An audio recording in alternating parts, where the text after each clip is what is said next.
নমস্কার বন্ধুরা, অন্নপূর্ণা রান্নাঘরে আপনাদের স্বাগত। আজ আমি নিয়ে এসেছি একদম অন্যরকম স্বাদের পনির ভাপার রেসিপি। নিরামিষ দিনে এই রেসিপিটি পাতে থাকলে আর মনেই হবে না যে নিরামিষ খাচ্ছেন। তাহলে চলুন বন্ধুরা, আর কোনো কথা না বাড়িয়ে ভিডিওটি শুরু করা যাক।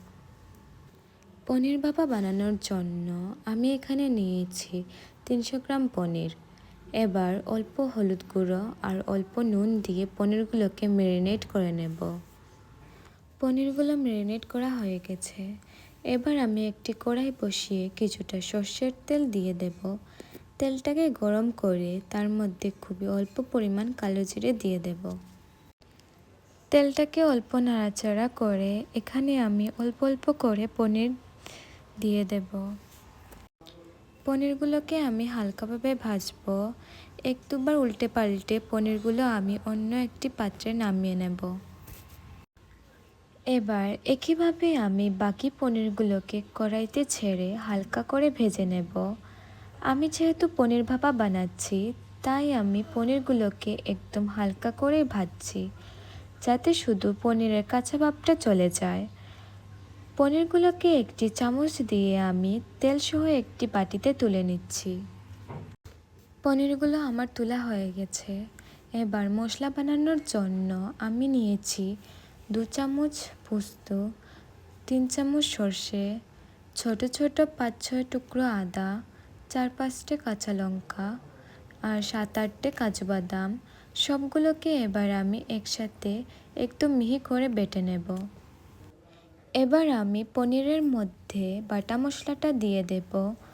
তারপর দিয়ে দেব 1/2 চামচ লঙ্কা গুঁড়ো, 1/2 চামচ হলুদ গুঁড়ো, স্বাদ মতো নুন আর একটি টমেটো কেটে বীজটাকে ছাড়িয়ে নিয়েছিলাম। এবার আমি টমেটোটাকে এর মধ্যে দিয়ে দেব। এবার আমি 4টে কাঁচা লঙ্কা চিড়ে দিয়ে দেব। আপনারা অবশ্যই ঝাল আর নুন আপনাদের স্বাদ অনুযায়ী দেবেন। আর আমি এখানে দিয়ে দেব খুবই অল্প পরিমাণ চিনি। এবার পনিরগুলোকে ভালো করে মশলার সাথে মিক্স করে এর মধ্যে দিয়ে দেব গ্রেভির জন্য কিছুটা জল। জলটা খুব বেশি দেব না। জলটা বেশি দিলে ভাপার স্বাদটা আর আসবে না, তাই আমি এখানে খুবই অল্প পরিমাণ জল ব্যবহার করেছি।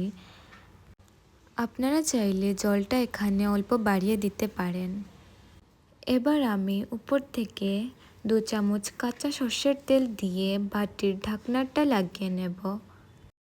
এখন একটি কড়াই বসিয়ে এর মধ্যে কিছুটা জল দিয়ে একটি স্ট্যান্ড বসিয়ে তারপর বাটিটাকে এই স্ট্যান্ডের উপর বসিয়ে 10 থেকে 15 মিনিট মতো মিডিয়াম ফ্লেমে ঢাকা দিয়ে রেখে দেব। আমার 15 মিনিট মতো স্টিম দেওয়া হয়ে গেছে। এবার আমি ঢাকনাটা সরিয়ে বাটিটাকে নামিয়ে নেব। 5 মিনিট মতো বাটিটাকে ঠান্ডা করে খুলে নেব। দেখুন বন্ধুরা, আমার পনির ভাপাটা কত সুন্দর হয়েছে। এবার গরম গরম ভাতের সাথে পরিবেশন করুন এই দারুণ স্বাদের পনির ভাপা। এই পনির ভাপা আপনারা একবার খেলে বারবার আপনাদের বানিয়ে খেতে মন চাইবে। তাহলে বন্ধুরা, আমার এই রেসিপিটি যদি আপনাদের ভালো লেগে থাকে তাহলে আমার ভিডিওটিতে লাইক, কমেন্ট, শেয়ার করে পাশে থাকা বেল আইকনটিতে প্রেস করবেন। আর নতুন নতুন রান্নার রেসিপির জন্য আমার চ্যানেলটি সাবস্ক্রাইব করবেন। তাহলে বন্ধুরা, আজকের ভিডিওটি এখানেই শেষ করছি। আবারও দেখা হবে আরও একটি নতুন ভিডিওতে একটি নতুন রেসিপির সাথে।